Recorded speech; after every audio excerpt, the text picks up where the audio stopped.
እንዲከረማችሁ ስንወያይ የሚሰማችሁ ማንኛውም ነገር ማንሳት ትችላላችሁ። እኔ የሚሰማኝ ማንኛውም ነገር አነሳለሁ።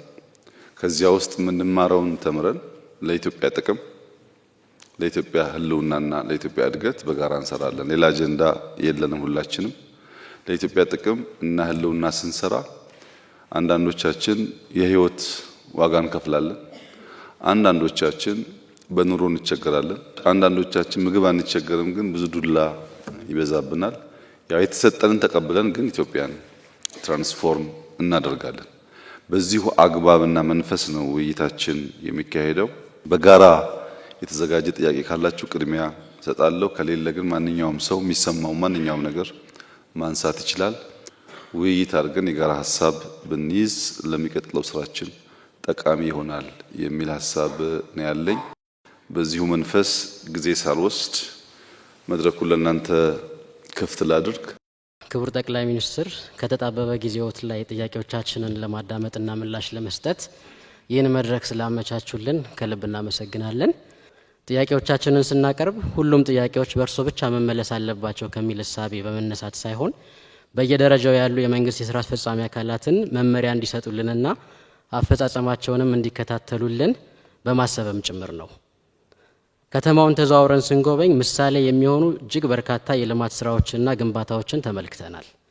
በዚህ አንጻር የጤና ተቋማትንም ለተገልጋዮችና ለባለሙያዎች ምቹ እንዲሆኑ ለማስቻል አዳዲስ ግንባታዎችም ሆኑ የነባር ግንባታዎች እድሳት ለመሰረታዊ የሕክምና አገልግሎትና ለየጤና ተቋማቱ ደረጃ በሚመጥን ልክ ምቹ የህሙማን መኝታ ክፍሎች፣ የባለሙያ መመገቢያን፣ ጾታን ያማከለ ማረፊያ፣ መታጠቢያና ሌሎች መገልገያ ክፍሎችን አካተው ለጤና ተቋማት ግንባታ ልዩ ስልጠናና ልምድ ባላቸው የዲዛይንና የኪነ ህንፃ ምህንድስና ባለሙያዎች በሚዘጋጅ ወጥ መመዘኛዎች መሰረት በአገር አቀፍ ደረጃ የሚገነቡበት ስታንዳርድ ቢዘጋጅ ቢቻል ይህን ስራ የሚሰሩ ባለሙያዎችንም በአገር ውስጥ የሚሰለጥኑበትን መንገድ ቢኖር። ሌላው በተለያዩ ክልሎች ምንም ወይንም በቂ የማስፋፊያ ስራ ሳይደረግላቸው የደረጃ እድገት የተደረገላቸው የጤና ተቋማት ተገቢው ማስፋፊያ ቢደረግላቸው፣ ለአመታት ግልጋሎት ሰጥተው እድሳት ያልተደረገላቸው ተቋማትም ትኩረት ተደርጎባቸው እድሳታቸው ቢፋጠንና በተጓተተ የግንባታ ሂደት ላይ ያሉ በተለያዩ ክልሎች ያሉ ተቋማትም ግንባታቸው ተቀላጥፎ ወደ አገልግሎት የሚገቡበት መንገድ ቢቀየስ። የሕክምና ባለሙያው ከህመምተኞች ጋር አብዛኛውን ጊዜውን እንደማሳለፉ ለተለያየ ተላላፊ በሽታዎች ተጋላጭ መሆኑ ይታወቃል። ስለዚህ ይህን ለመከላከልና ተጋላጭነትን ለመቀነስ ለጤና ባለሙያው፣ ለጽዳት ሰራተኞች እንዲሁም የሕክምና ቆሻሻ አወጋገድ ላይ በቀጥታ ለሚሳተፉ ሁሉ በቂ የሆነ ራስን መጠበቂያ መሳሪያዎች ወይም ፐርሰናል ፕሮቴክቲቭ ኢኩዊፕመንትስ የምንላቸው በሁሉም ተቋማት በማንኛውም ጊዜ እንዲኖሩና የተላላፊ በሽታዎች መከላከያ ክትባቶችም ለባለሙያዎች እንዲቀርቡ በየቦታው ቢደረግ፣ ለሕክምና ተማሪዎች የሚሰጥ የወሊድ ፈቃድና በወሊድ ምክንያት የተቋረጠውን ትምህርት ለማካካስ ያለው ሂደት ከተቋም ተቋም የሚለያይ በመሆኑ በዚህ ጉዳይ ላይ እንደ ሀገር በሕግ የተደነገገ አሰራር በሁሉም ተቋማት ተፈጻሚ ቢደረግ። ከሜዲኮ ሌጋል ኢሹዎች ጋር በተያያዘ የሕክምና ስራ ውስብስብ በመሆኑ በስራ ሂደት ሊከሰቱ የሚችሉ የታሰቡም ሆኑ ያልታሰቡ አሉታዊ ጉዳቶች ሊኖሩ እንደሚችሉ የታመነ ነው። በሕግ መዳኘት ያለባቸው ችግሮች ሲከሰቱ ግን የጤና ባለሙያውን ሰብአዊ መብቶችና ክብርን በጠበቀ መንገድ ቢያዙ። ሌላው ከፍርድ ቤት ውሳኔ በፊት ባለሙያዎችን እንደ ጥፋተኛ የሚፈርጁ የሚዲያ ዘገባዎችና ውንጀላዎች ስራቸውን በአግባቡ የሚሰሩ ባለሙያዎችን ጭምር ከመጉዳት ባሻገር ማህበረሰቡ በጤናው ስርዓት ላይ ያለውን አመኔታ ይሸረሽራሉ። ማህበረሰባችን ለሕክምና ባለሙያችንና ለሙያችን ያለው የተዛባ እይታ እንዲስተካከል የጥሩ ገጽታ ግንባታና ግንዛቤ መፍጠሪያ ስራዎች እንደ ሀገር ቢሰሩ፣ በጤና ባለሙያው ላይ በተለያዩ የማህበራዊ ሚዲያዎችም ሆነ በግለሰቦች ላይ ለሚሰነዘሩ ውንጀላዎች ደግሞ ተገቢው የሆነ የህግ አግባብን በመከተል የህግ ተጠያቂነት የሚረጋገጥበት መንገድ ቢኖር።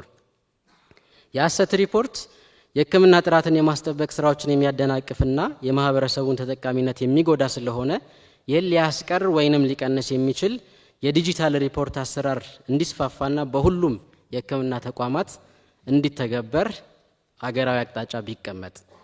የሕክምና ስህተት አለ ተብሎ ሲታመን የህግ ተጠያቂነት እንዳለ ቢታመንም ሂደቱ ባለሙያውን በእኩልነት በሚወክል የስነ ምግባር ኮሚቴና የህግ ባለሙያ የሚታይ ሆኖ ይህ አካል ደግሞ በየደረጃው ባለ የጤና መዋቅር ውስጥ እንዲደራጅ ቢደረግ በአጠቃላይ በጤና ተቋማት ውስጥ የተሟላ የሕክምና ግብዓት በሌለበት ሁኔታ ባለሙያው ታካሚውን ለመርዳት በሚሰጠው አገልግሎት ለሚከሰቱ ተጓዳኝ ጉዳቶች በቂ የሆነ የህግ ከለላና አያያዝ ቢመቻች ከመድኃኒትና የሕክምና ግብዓቶች አቅርቦት ጋር በተያያዘ አካባቢያዊ የሆነ የበሽታ ስርጭትንና ፍላጎትን ያማከለ ፍትሃዊ የመድኃኒትና የሕክምና ግብዓቶች ክፍፍል ሊኖር ይገባል ብለን እናምናለን።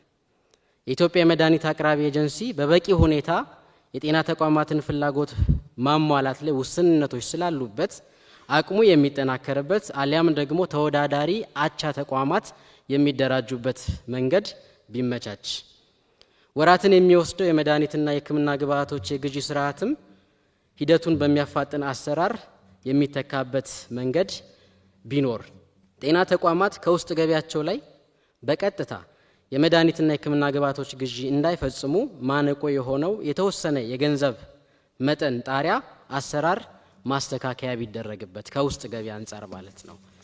ሌላው በየተቋማቱ ያሉ የመድኃኒትና የሕክምና መገልገያ እቃዎች ስርጭትን ማዕከላዊ በሆነ በሶፍትዌር የታገዘ አቅርቦትና እጥረትን ማሳወቂያ ዘዴ ክምችቱ ካለበት ቦታ ፍላጎቱ ወዳለበት ቦታ ማሰራጨት እንዲቻል ዘመናዊ አሰራር ቢዘረጋ ሀገር በቀል የመድኃኒትና የሕክምና መገልገያ ማምረቻ ድርጅቶች ላይ የተጀመረው ጅምር የሚያበረታታ ሆኖ ሳለ እነዚህ ድርጅቶች የሚበራከቱበትና ማህበረሰቡም እየተሰራ ያለውን ስራ አውቆ ባለሙያውም ይሄንን ተገንዝቦ የሀገር ውስጥ ምርቶችን በአግባቡ የሚጠቀምበትን ልምድ እንዲያዳብር ስራዎች ቢሰሩና እነዚህ ሀገር ውስጥ ያሉ ማምረቻዎች በብዛት የሚሰሩበት የሚደራጁበት መንገድ ቢመቻች በክልልና በፌዴራል ደረጃ የሕክምና መገልገያ ቁሳቁሶች የጥገናና እድሳት ማዕከል ቢገነባ ጥሩ ነው።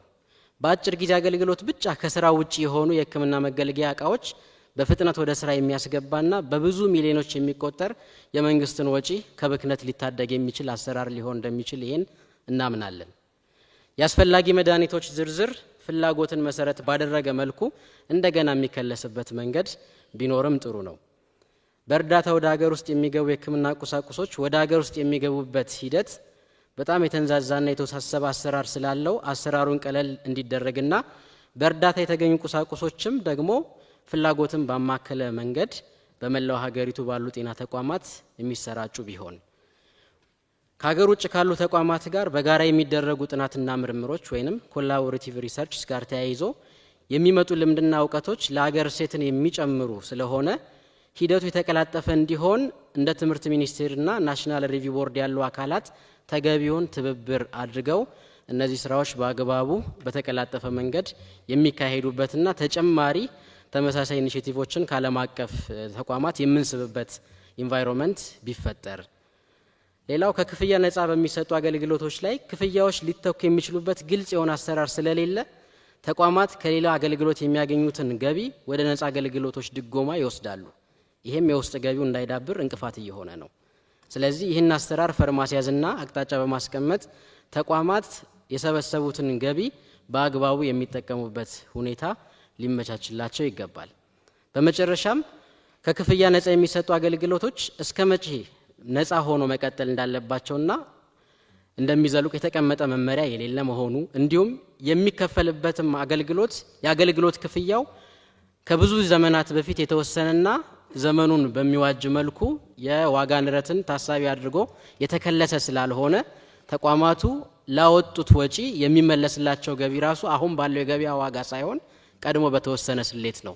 ስለዚህ በየጊዜው ይሄ ተከልሶ ተቋማቱ ለሚሰጡት የነፃ አገልግሎት የሚመለስላቸው ገንዘብ ስራ ሊያሰራቸው የሚችል እንዲሆን ጥረት ቢደረግ ለማለት እወዳለሁ።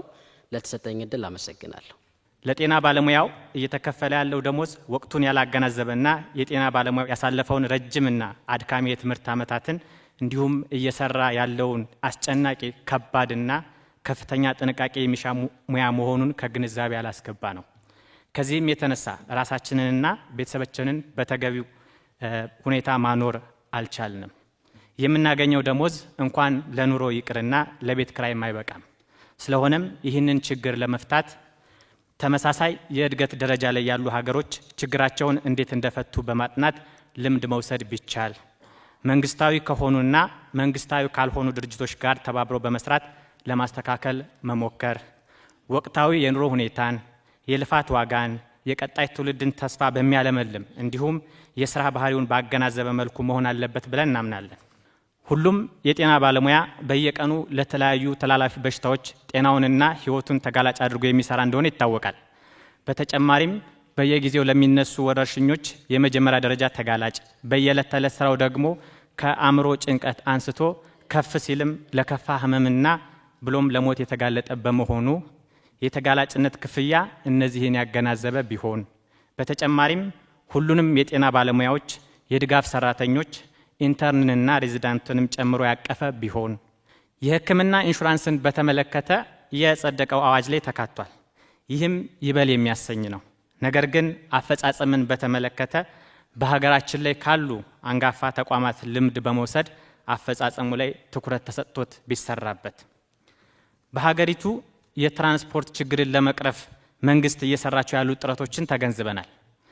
የስራ ባህሪያችን መግቢያና መውጫ ሰዓት እንደሚታወቀው እንደ ታካሚው ሁኔታ የሚወሰን በመሆኑ ልዩ የስራ ዘርፍ ያደርገዋል። ስለዚህ የስራ ሰዓትን ባማከለ መልኩ የትራንስፖርት አገልግሎት ቢካተት። የመኖሪያ ቤት ችግር የጤና ባለሙያው ትልቁ ፍርሃት ነው።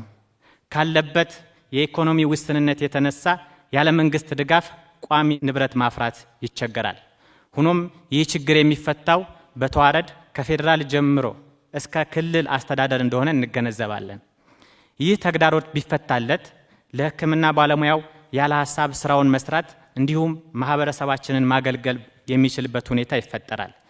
ይህንንም ችግር ለመፍታት የህክምና ባለሙያውን የአቅም ውስንነት ታሳቢ በማድረግ በአነስተኛ ኪራይ ቤቶችን ከማመቻቸት ጀምሮ እስከ መሬትና ቤት መስሪያ ብድር በአነስተኛ ወለድ ማመቻቸት የመሳሰሉትን የመፍትሄ አማራጮች መንግስት እሳቤ ውስጥ ቢያስገባ፣ የህክምና አገልግሎት እየሰጡ የሚኖሩ ባለሙያዎች ማለትም ሬዚዳንት፣ ፌሎና የመሳሰሉ የጤና ባለሙያዎች የመኖሪያ ቤት አገልግሎት በሚሰጡበት ተቋም እንዲመቻችላቸው ህግም እንዲወጣላቸው፣ በተያያዘም በየተቋማቱ ያሉ ነገር ግን ያልተጠናከሩ የብድርና ቁጠባ ተቋማትን ማበልጸግና አቅማቸውን ማሳደግ ቢቻል የመፍትሄ አካል እንደሚሆኑ እናምናለን። የትርፍ ሰዓትን በተመለከተ የህክምና ሙያ በባህሪው በስራ ሰዓት መገደብ አስቸጋሪ ነው። ስለሆነም የህክምና ባለሙያዎች ሌት ከቀን አዘቦትም ሆነ በዓል ሳይሉ ለህዝባቸው ለማገልገል ይደክማሉ። ሆኖም ግን ከመደበኛ ሰዓት ውጭ ለሚሰሩት ስራ የሚከፈላቸው የትርፍ ሰዓት ክፍያ የአሰሪና ሰራተኛ ጉዳይ አዋጅ 1156 ዝባር 2011ን የተከተለ አይደለም። ይህንንም አዋጅ የህክምና ባለሙያውን ድካም በመጠኑም ቢሆን የሚክስና ተነሳሽነትን የሚያመጣ ተግባር በመሆኑ አትኩሮት ተሰጥቶት እንዲፈጸም ስንል በትህትና እንጠይቃለን። ሰሞኑን ዞር እያልን አንዳንድ እየተሰሩ ያሉ ሀገራዊ ፕሮጀክቶችን ለመመልከት ችለናል። እነዚህም በተመለከተን ጊዜ በእውነት ሀገራችን ኢትዮጵያ ተስፋ አላት ብለናል። እንደዚሁም ደግሞ እርስዎ ሁሌ እንደሚሉት ሀገራችን ኢትዮጵያ ለሚቀጥለው ትውልድ የበለጸገች የታፈረችና የተከበረች ሆና ትሸጋገራለች ለሚቀጥለው ትውልድ የሚለውን በእውነት ስራ ላይ ማዋል እንደሚችል የሚያሳዩ ናቸው የተሰሩ ስራዎች። የጤና ሴክተር መተዳደሪያ መመሪያዎች፣ ደንቦችና አሰራሮች ጤና ሚኒስቴር በራሱ እያወጣ ብንተዳደርባቸው የሚል ሀሳብ እናቀርባለን። ምክንያቱም በሲቪል ሰርቪስ የሚወጡ መመሪያዎችና ደንቦች የጤናውን ሴክተር ባህሪ ያላገናዘቡ ናቸው። ስለዚህም የጤና ሚኒስቴር ነጻነት ኖሮት የሴክተሩን መመሪያዎች፣ አሰራሮችና ደንቦች ማዘጋጀት እንዲችል የህግ ማዕቀፍ ቢዘጋጅ የሚል ሀሳብ ነው። ሁለተኛው ከዚህ በፊት የተጀመረው የሶሻል ሄልዝ ኢንሹራንስ ህብረተሰቡን ወይም ደግሞ ደሞዝ ተከፋዩን የኢትዮጵያ ዜጋ በማወያየት እንደገና ወደ ስራ እንዲገባ የሚል ነው። ሶስተኛው ለጤና ሴክተር የሚመደበው በጀት ከጊዜ ወደ ጊዜ እየተሻሻለ እንደመጣ እንረዳለን። ነገር ግን እየተሻሻለ የመጣው ይሄ የጤና በጀት አሁን ካለው የገበያ ኢንፍሌሽን የመድኃኒትና የሕክምና መሳሪያዎችን ለመግዛት ከሱ ጋር ትንሽ የተጣጣማ አይደለምና በጊዜ ሂደት ወደዛ ብንሄድ የሚል ሐሳብ እናነሳለን። አራተኛ የጤና ስራ በባህሪው በፍጥነት ተለዋዋጭ ስለሆነ ጤናን የሚመለከቱ የጤና አዋጆች፣ መመሪያዎች እንዲሁም ህጎች ጊዜያቸውን ጠብቀው ቶሎ ቢታደሱ። አምስተኛው የጤና ተቋም ኃላፊዎች በተለይም ደግሞ በጤና ጣቢያና ሆስፒታሎቻችን የሚመደቡት ሜሪትን ቤዝድ ባደረገ ግልጽ ውድድር ተደርጎበት ከጤና ባለሙያዎች መካከል እነዚህን የጤና ተቋማት ያሳድጋሉ፣ ይለውጣሉ የሚባሉ ሰዎች ቢመደቡና ቢያስተዳድሯቸው የሚል ሐሳብ ነው።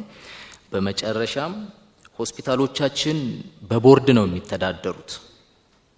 ነገር ግን አሁን ያለው የጤና ተቋማት ቦርዶች አባላት ተደራራቢ የህዝብና የመንግስት ኃላፊነት ባላቸው ሰዎች የተወከለ ስለሆነ ጊዜ ሰጥተው ሆስፒታሎችን ለመከታተልና ወሳኝ ውሳኔዎችን ለማስተላለፍ ትንሽ አስቸጋሪ ሆኗል። ስለዚህ የሆስፒታሎቻችን የቦርድ አደረጃጀቶች እንደገና ቢከለሱና ቢታዩ የሚል ሐሳብ ነው። አመሰግናለሁ። ከተለያዩ የጤና ባለሙያዎች በየደረጃው ከተነሱ ጥያቄዎች መካከል ሙያና የትምህርት እድልን ያካተቱ ጥያቄዎችን ቀጥሎ አቀርባለሁ። ተወዳዳሪ የሆነ የጤና ሙያተኛን ከማፍራት አንጻር ይህ ኃላፊነት የተሰጣቸው ተቋማት ማለትም ማስተማሪያ ሆስፒታልና ኮሌጆች በአስተዳደር፣ በአቅርቦት፣ በባለቤትነትና በቴክኖሎጂ መመዘኛዎች እየታዩ ቢደራጁና ወጥነት ያለው አሰራር ቢጠቀሙ። በሁለተኛ ደረጃ የጤና ባለሙያውን የስራ ተነሳሽነት ከሚያበረታቱ ነገሮች መሀል የትምህርት እድል፣ ስልጠናና የስራ እድገት ናቸው። ስለዚህም በጤና ተቋማት እና የማስተማሪያ ሆስፒታሎች ወደ ላይና ወደ ጎን የስራ እድገት ፕሮፌሰርሺፕነትን ጨምሮ ያሉት መመሪያዎች ላይ ክለሳ ቢደረግ። በሶስተኛ ደረጃ የጤና ባለሙያዎች ልምድና ክህሎታቸውን ተጠቅመው ለማህበረሰቡ አገልግሎት እንዳይሰጡ የተጋነኑና ለብዝበዛ የተጋለጡ የግል የጤና ተቋማት ማቋቋሚያ መስፈርቶች ማነቆው ሆኖባቸዋል። እነዚህ ተግዳሮቶች ቢፈቱ ህዝባችንን ጥራቱን የጠበቀ አገልግሎት ለመስጠት ጥሩ አማራጭ ይሆናሉ ብለን ስለምናስብ ለዚህ የሚሆን አስቸኳይ ሁኔታዎች እንዲመቻቹልን እንጠይቃለን። በአራተኛ ደረጃ የትምህርት ሂደታቸው በሕክምና ተቋማት በመስራት ላይ የተመሰረቱ ሙያተኞች የጤና አገልግሎት እየሰጡ እንደሚማሩ ይታወቃል። እነዚህ ባለሙያዎች እንደማንኛውም አገልግሎት ሰጪ ሰራተኛ ታክስም ሆነ ጡረታ እየከፈሉ መሆኑ ታስቦ አገልግሎታቸው እንደ ስራ ልምድ እንዲያዝ እንዲሁም እንዲከፈሉ የሚገደዱት የትምህርት ውል ክፍያ የተጋነነ በመሆኑ እንዲታይላቸው ቢደረግ። በአምስተኛ ደረጃ የኢንተርን ሐኪሞች በአመቱ መጨረሻ ላይ 3 ተደራራቢ የብቃት መመዘኛ ፈተናዎች በአመቱ መጨረሻ ይወስዳሉ። እነዚህ ፈተናዎች ተመሳሳይነት ወጥና ስታንዳርዱን ወደ ጠበቀ አንድ ፈተና ቢቀየሩ እንጠይቃለን።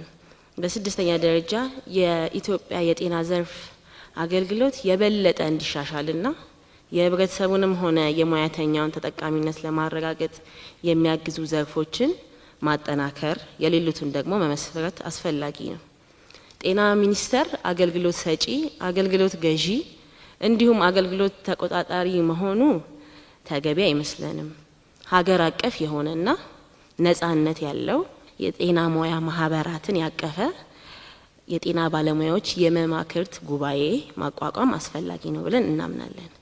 የመማክርቱ ሚና የባለሙያዎችን ችሎታ መከታተል፣ የጤናን ሙያ ጥራቱን የጠበቀ እንዲሆን ማድረግ፣ የሙያ ማጎልበቻ ስልጠናዎችን ማለትም ሲፒዲ ወይም መገምገምና እንዲሰጡ ማድረግ፣ የሙያ ፈቃድ ማስተዳደርና የጤና ባለሙያን ስነ ምግባር መቆጣጠር እንዲሆን ቢፈቀድ።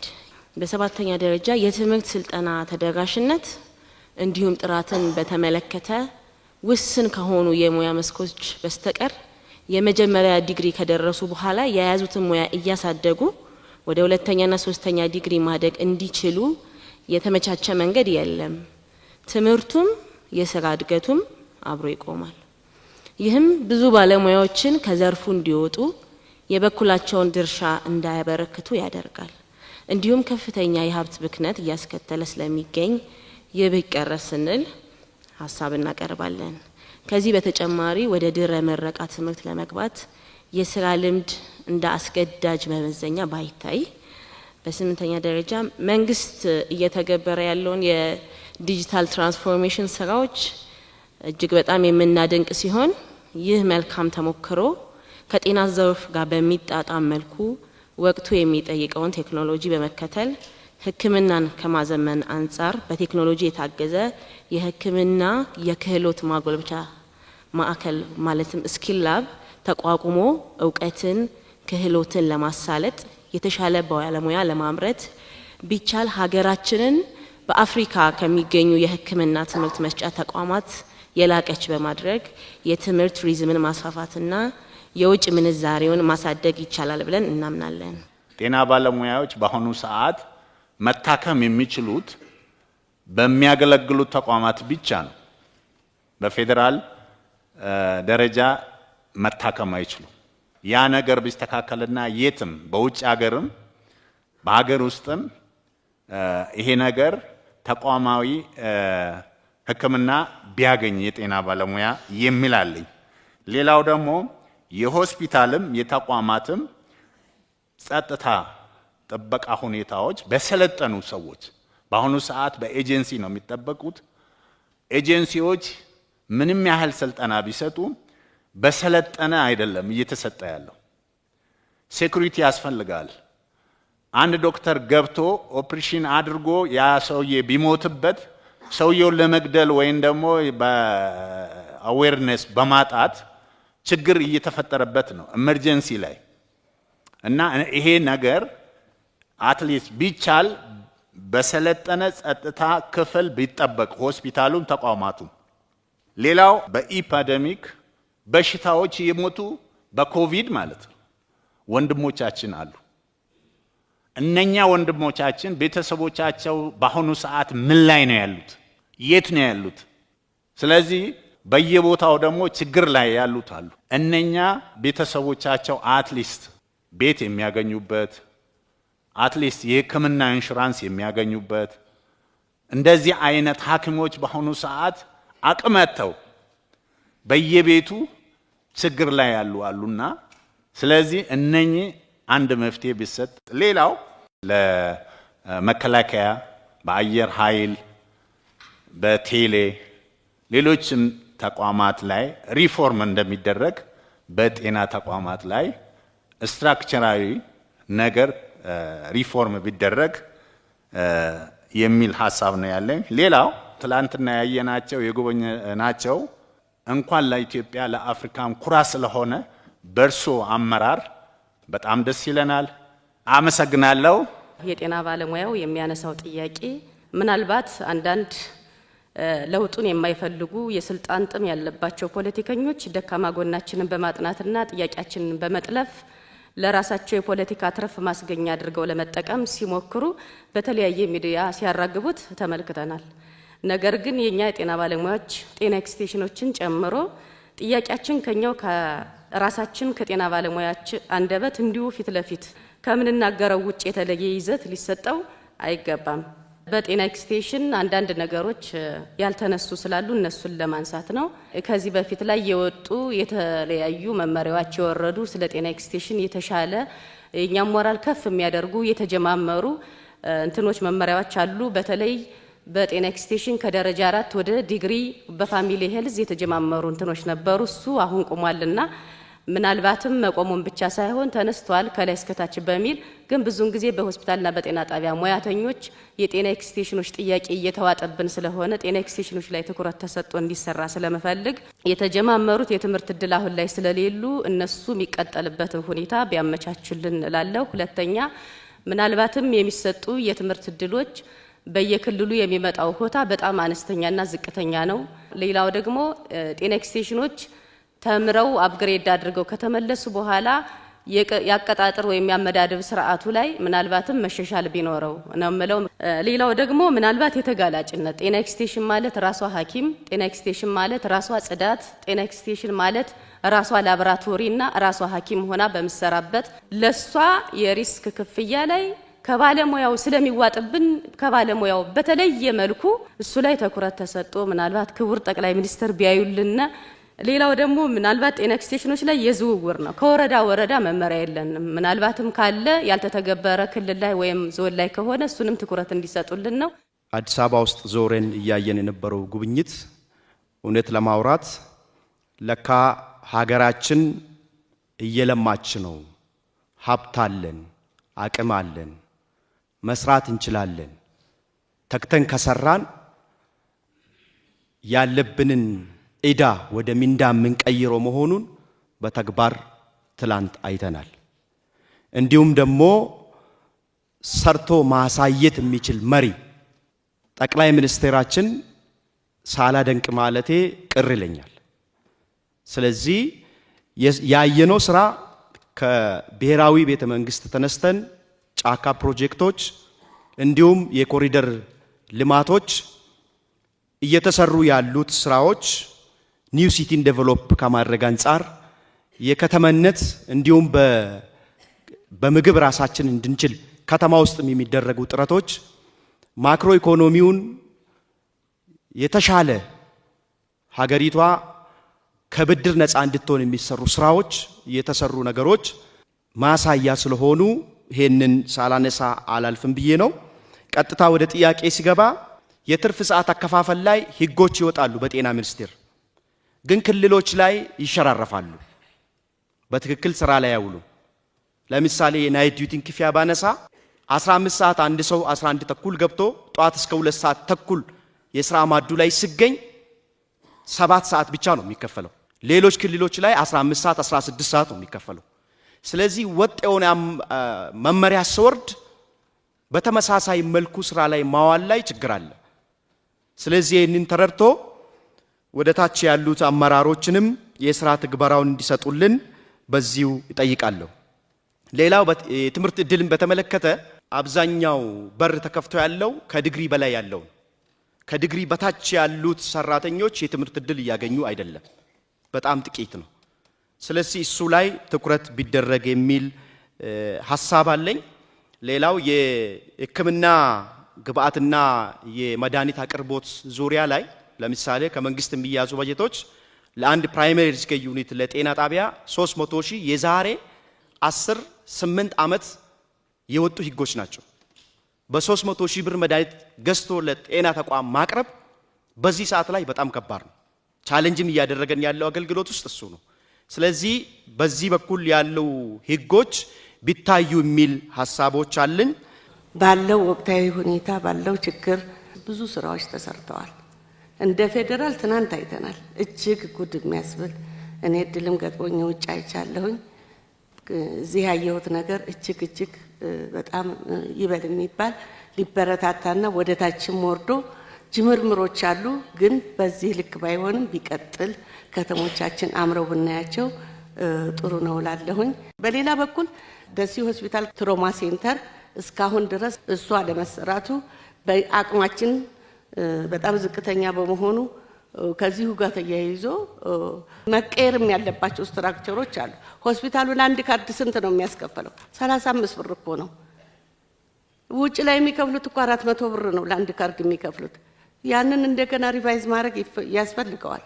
ለምን ሆስፒታላችን አሁን ባለው ገበያ ልክ እየሰራ ስላልሆነ ማለት ነው። ሁሉም ሆስፒታሎች በዛ ልክ እየሰራን አይደለም። በጣም ተቸግረናል። ከሲቪል ሰርቪስ ጋር ተያይዞ ሲቪል ሰርቪስ ነኛ ከሲቪል ሰርቪስ ይገንጠል እያልን ያለ ነው። ያለ ምክንያት አይደለም። ሪስክ የሚባለው ነገር ምን ሆነው ነው እዛ ሪስክ የሚከፈላቸው የሚለውን ባለማወቅ ብቻ ለሐኪሙና ለአንስቴቲኩ ኦአር ኦፕሬሽን ክፍል ላይ ሲከፈላቸው ነርሱ አይከፈላትም። ሌላውም ክፍል እንደዚሁ የደሞዝ ጭማሪያቸውን በዛው ልክ ነው። አንደኛው ቦታ የሆነ ነገር ይከፈለዋል፣ አንደኛው ቦታ ሐኪሙ አይከፈለውም፣ ነርሱ ይከፈለዋል። ማዋለጃ ስንሄድ የተለያዩ ሪስኪን የሚያማክሉ ክፍሎች አሉ። እዛ ላይ በጣም የተውሰበሰበ ችግሮች አሉ። ከቤኒሻንጉል ቁሽ መንገድ ጤና ጣቢያ ነው የመጣው። በክልላችን የታየው ያለው የመድኃኒት አቅርቦት ለመጠየቅ ነው የሚፈልገው። በጤና ተቋማት በሚፈለገው ልክ መድኃኒት እየቀረበልን አይደለም የሚለው ነገር ነው ለመጠየቅ ፈለኩ። የሚቀርቡልን ነገሮች ያው በመንገድ ጋር ተያይዞ ያለው ጉዳይ ሁሉም መድኃኒት አይመጡልንም የሚለው ነገር ነው እዛ ላይ የሚሰጠን ምላሾች ማለት ነው።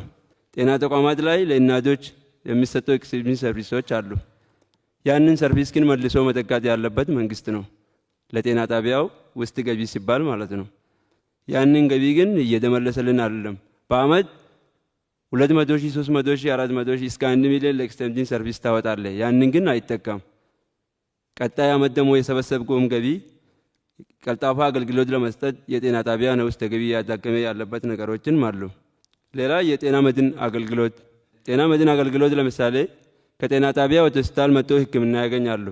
ከሆስፒታል ደግሞ ወደ ፌደራል ሪፈራል የሚደረጉ ሰዎች እዛው ላይ ነው ጤና መድናችሁ ድዶ ሌላ እዚህ ሕክምና የሚሰጥበት ብር ፈልጎ ይታከማሉ። እዚህ ላይ እሱ ከሆስፒታል ወደ ፌደራል ሪፈር የሚደረጉ ወይም ጥቁር አንበሳ ሪፈር የሚደረጉ ሰዎች እዚህ መጥተው በጤና መድናችሁ የሚታከሙበት ነገር ቢመቻች የሚለው ነገር ነው። የትናንትናው ጉብኝታችን ሲጀምር በርካታ ብዙ ሀብት የፈሰሰባቸው ብዙ ስራዎች እንደተሰሩ ለማየት ችለናል። ይህ ጥሩ ነው። ሁለተኛው ነገር ዲዩቲ ላይ ተነስቷል ብዙ ጥያቄ። ተጨማሪ በጣም በአንክሮት መያዝ ያለበት ያከፋፈሉ ጉዳይም ነው። ወራት 8 ወር ድረስ ደቡብ አካባቢ የሚቆዩ አሉ።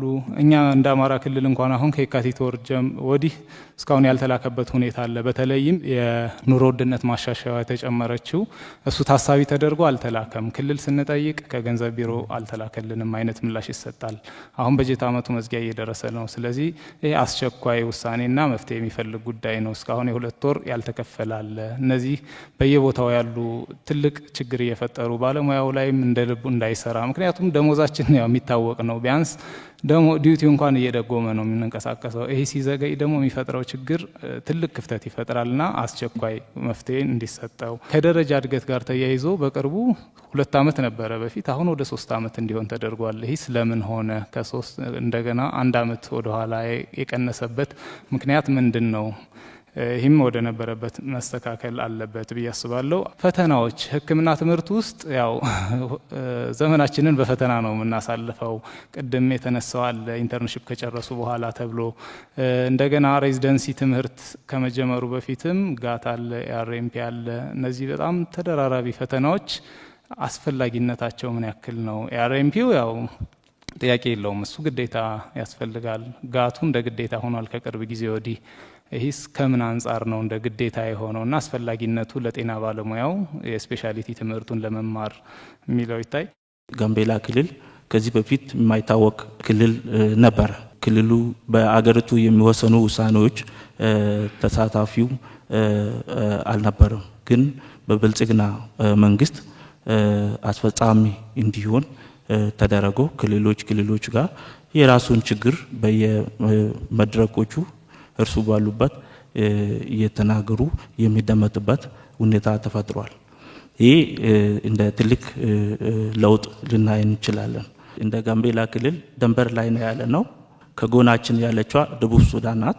ሬፊጂ ወይንም ስደተኞቹ በጋምቤላ ክልል ሆስት እየተደረጉ ነው የሚገኘው። እንደ ክልል ደግሞ ይህንን ስደተኞችና ያለውን የራሱን ማህበረሰብ ማስተናገድ የሚችል የሕክምና ተቋም የለም። ያም ደግሞ እንደ ችግር ታይቶ ምናልባት ይህንን በደንብ ከእንደገና ብናይ እና የክልሉ አቅም እንትን እንዲደገፍ የተሻለ ተቋም እንዲኖራቸው እንዲሁም በክልሉ ዩኒቨርሲቲ ስላለው በዩኒቨርሲቲ ደረጃ የሚደረጉ የሕክምና ተቋማቶች ስላሉ ያንን በክልሉ ተመሳሳይ አገልግሎት እንዲደረግ የሚችልበት ሁኔታ ቢፈጠርልን የሚል ጥያቄ ለማቅረብ ነው። በሌላ ቋንቋ ደግሞ ያው ድንበር ከመሆኑን አንጻር ለነዚህ ወረርሽኞች ቅድሚያ የሚደረጉ ዝግጅቶች እንዴት መከላከል የሚችልበት ሁኔታ ተጠናክሮ ለየት ያለ ባለው መልክ ብታይልን ጥያቄ ለማንሳት ነው። ወደ አፍሪካ የልዕቀት ማዕከል የአመራር የልዕቀት ማዕከል ስንገባ ገና ከመግቢያው ጀምሮ ተደመምሁኝ።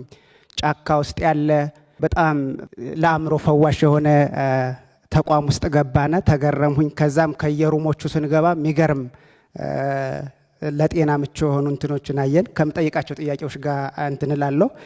እኛ በሕክምና ስንማር ጥሩ ሐኪም መሆን ዲሲፕሊን መሆን እንደ ጽድቅም ቆጥረን አገልግሎት መስጠቱ ላይ ስለሆነ አመራር ላይ በዘላቂነት ክፍተት ሳይኖር የሚመሩ ባለሙያዎች በሹመት ሳይሆን በሜሪትና በዚህ በስልጠና ተቋሙ ታግዘው የሚመሩ ሰዎች ቢኖሩ ብዬ ተመኘው። እንማራለን፣ እናክማለን። በፍላጎታቸው ተመስርቶ ተመራማሪዎችና አገርን ራሷ እንድትችል የሚያደርግ የምርምር ተቋም ቢኖር እንደ ሊደርሽፑ ተቋም የሚል ሀሳብ ለማንሳት ነው። ሌላው አሁን ለምሳሌ እኔ ተምሬ ስሄድ የተለየ ጥቅም ፈልጌ ሳይሆን ክፍተት ሞላለው ብዬ ነበር የሄዱትና ወደ ተቋሜ ስመለስ መረጃህን ፋይልህ ጋር ያይዝ ነው የተባልኩት እንጂ በስፔሻሊቲና በሳብ ስፔሻሊቲ መካከል አንድም አይነት የጥቅም ልዩነት የለም። ይህ የኔን ጥቅም ከማንሳት ብቻ ሳይሆን ወደፊት ሰዎች እንዲማሩ ይህ ሞዴል እየሆነ አይደለም። ያንም ከሰለጠኑ በኋላ ሙያቸውን ዘው የአፍሪካ ሀገር አንድም ወጭ ሳታወጣ ለ30 ዓመት የለፋች ሀገር ዝም ብለው ይሸምቱታል ይህን ሙያተኛና በተለይ የሙያ ፍልሰት ስጋቴ ለትውልድ ጋፕ እየተፈጠረ ቫኪዩም እየተፈጠረ ነውና ይህ እንትን ቢባል። በሌላ የትምህርትና ስልጠና ወጪ መጋራት በጣም የተጋነነ መሆኑ ተነስቷል። እሱ ብቻ አይደለም። ከፌዴራል ለምሳሌ ከጎንደር ዩኒቨርሲቲ ወደ ጥቁር አንበሳ መምጣት ብችል በተለያየ ምክንያት አንዳንዶቹ ከፌዴራል ስለሆነ ሰርቪሱን እስከሰጠ ብለው ስምምነት አድርገው መዘዋወር ይችላል። ሌሎቹ ግን ክፍያውን እስካልከፈለ ድረስ ታስሮ ነው የሚኖረው። አሁን የኔ ለምሳሌ 1.6 ሚሊዮን ዕዳ አለብኝ። ይህን እስከምከፍል ድረስ ምናልባት እድሜን ሙሉ እዛ ነው የምኖረው። ለመልቀቅ አልፈልግም፣ የምኖረው እዛው ነው። ይህ እንዲታይ ነው። የሙያው ስነምግባር ባልጠበቀ መልኩ አንዳንድ አካባቢ ላይ የስራ አድማና ሁከቶች በመፍጠር ጥያቄን አግባብ ባልሆነ መልኩ የተጠየቀበት መልኩ በጤና ባለሙያ ስም ይቅርታን መጠየቅ እፈልጋለሁ።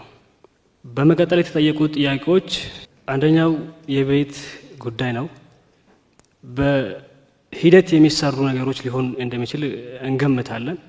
እስከዛ ግን በተለይ እንደ ክልል ፓስቶራሊስት ኮሚኒቲ እንደመሆናችን መጠን በተለይ ገጠራማ አካባቢ ላይ ጤና ኬላ፣ ጤና ጣቢያ ያሉ ባለሙያዎች ቤት አልባ ናቸው። እዛው የሚሰሩበት ኢመርጀንሲ እዛው በሚያዋለዱበት ክፍል ነው እያደሩ እያከሙ ያሉት። ሴፍቲያቸው ምን ያህል እንደሆነ ማንም የሚገምት ጉዳይ ነው። ይህን ለመጠገን የቤት ክራይ የሚሆኑ ድጎማዎች፣ የባለሙያን ሴፍቲ ባስጠበቀ መልኩ የሚሰጡ አንዳንድ ጥቅማ ጥቅሞች የባለሙያን የስራ ተነሳሽነትን ያዳብራል ብለን እናምናለን። በመቀጠል ያልተነሳ ብዬ የማስበው የጤና ባለሙያ የዶክሜንት አውተንቲኬሽን ነው። የሙያ መረጋገጫና ትክክለኛው ባለሙያ የሆኑም አሉ፣ ባለሙያነት ያልሆኑ ባለሙያ እንደ ሀገርም እስከ ፌዴራል እስከታች ባለው ድረስ ሊኖሩ ይችላሉ።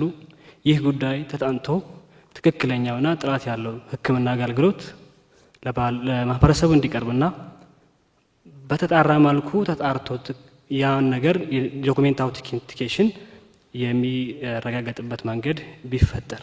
በትግራይ ስፔሻሊ በጦርነቱ ጊዜ ከተጎደሉት ሴክተሮች አንዱ ሄልዝ ነበር። ከጦርነቱ በኋላ የጤና ሚኒስቴር፣ ፌዴራል አቋሞች እና አንዳንድ ኤንጂኦዎች ለመልሶ ግንባታ የተሰራውን ስራ ላመሰግን ፈልጋለሁ። ግን አንዳንድ ተቋም ስፔሻሊ እንደ አይደር ያሉ ትላልቅ ዩኒቨርሲቲዎች ስቲል ከጦርነት በፊት የተጀመሩ ፕሮጀክቶች ቆሞ ነው ያሉት። እነሱም በልዩ ሁኔታ ታይተው አገዝ እንዲደረግ፣ ለምሳሌ ካንሰር ማዕከል ተጀምሮ እስካሁን ቆሟል ያለው። ትላንትና በምጎበኝበት ሰዓት በጣም ብዙ ትኩረቴን የሳቡ እንዲሁም ደግሞ ሀገሬ ላይ ያለውን ነገር ከዚህ በቃ ተመሳሳይ አሁን ለምሳሌ ኮሪደር ልማት ሀረር ላይ ያለውን ነገር በጣም በጣም አትራክት የሆነ ነገር ነው እያዩ ያለሁት። እንደዛ ከሆነ ለምን ጤና ሚኒስቴር ለምንድን ነው እንደዛው ሙሉ ከላይ አንስተን እስከታች ዩኒፎርም የማናረገው?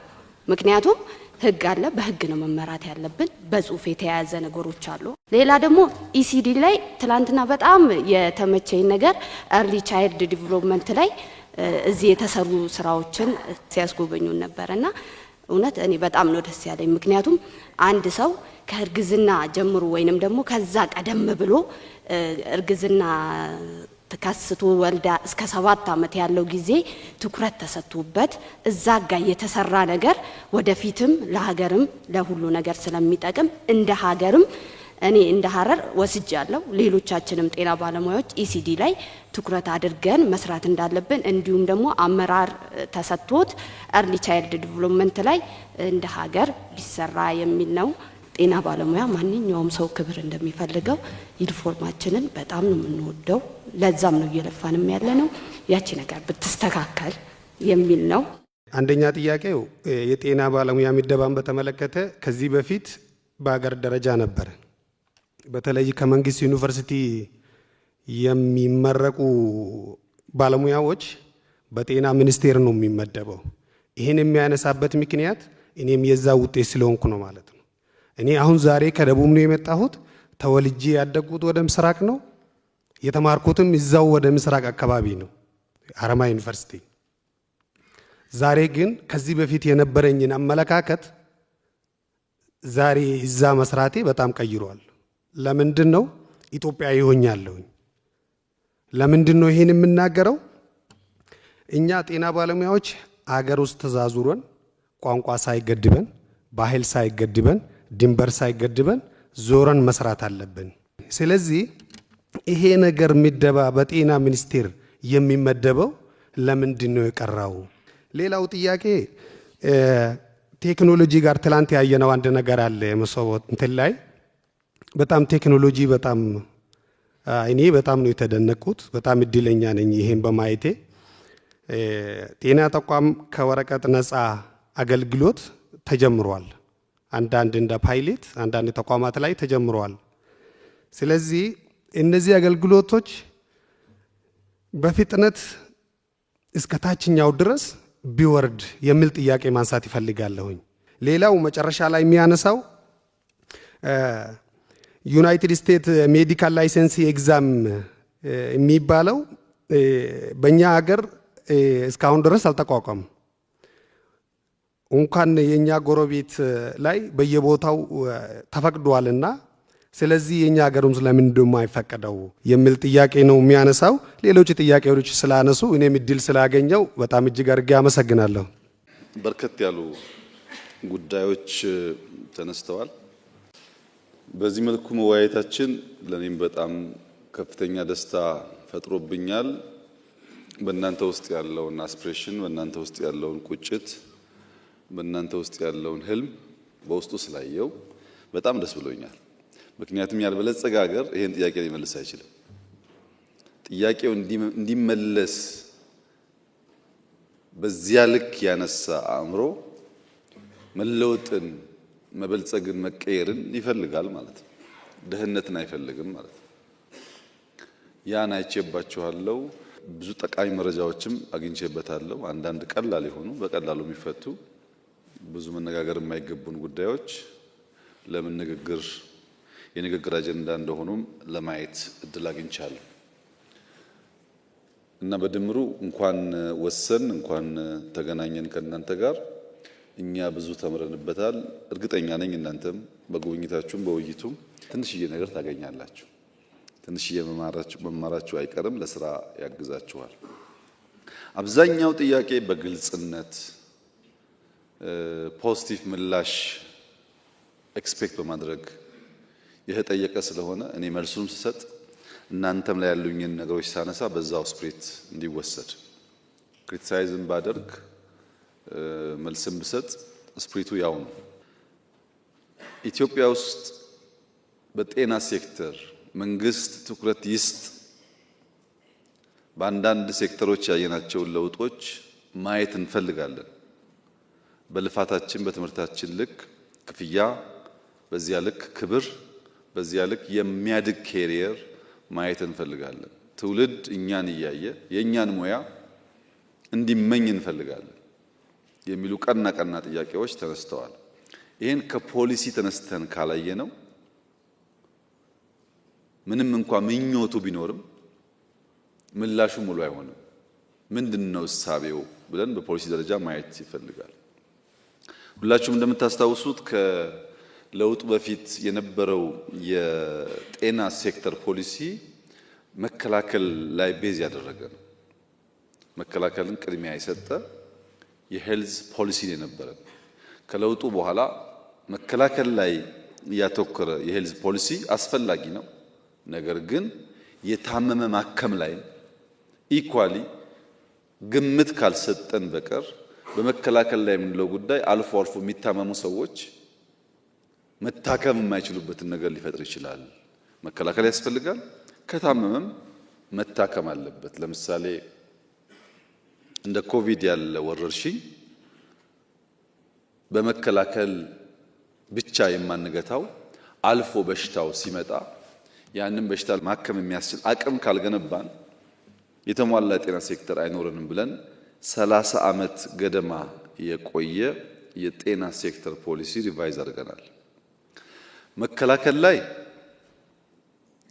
ለምን የኮሪደር ልማትን ከጤና ሴክተር ነጥላችሁ እንዳያችሁ ባላቅም የምንሰራው አጠቃላይ ስራ ያ መከላከል የተባለው በአፍ የተነገረውን በተግባር ለማዋል ለምሳሌ ወክ ማድረጊያ ወኮች መስራት፣ የስፖርት ማዘውተሪያ መስራት፣ የህፃናት መዋያ መስራት።